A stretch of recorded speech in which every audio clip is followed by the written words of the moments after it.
Yeah, I guess in theory, based on how these elements are uh, processed once they are consumed by the cow, in theory, the hydroxy trace minerals would be more bioavailable than the sulfates, just because they are not prone to negative associative effects with other metals or compounds in the rumen, such as, I guess the best example would be copper, sulfur, molybdenum, yeah? So in theory, they would be more bioavailable. We did not measure that, okay? We have not measured bioavailability, although we have measured concentrations of copper, manganese, and zinc in serum and in liver, and I did not show those data because we're just finishing that.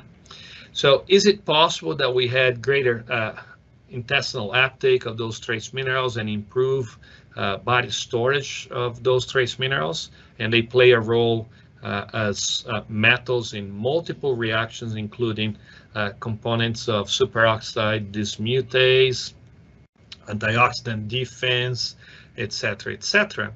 That's a possibility.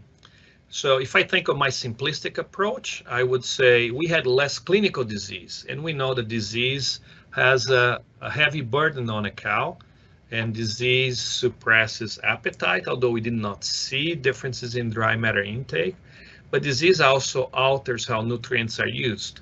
So we saw an increase in aptoglobin that reflects this increased inflammatory response in early lactation. So it's possible that because we had more retained placenta, numerically more metritis, we had more morbidity, more nutrients were used to counteract the effects of disease, as opposed to be partitioned towards production performance. So that's one component. I think that's probably the biggest component. The other one, I showed you earlier that there is a 1.5 percentage points increase in NDF digestion in the rumen. It's a small increase. Yes, NDF digestion in the total tract, I'm sorry, it's a small increase, but it's possible that the increase in the rumen is greater than that.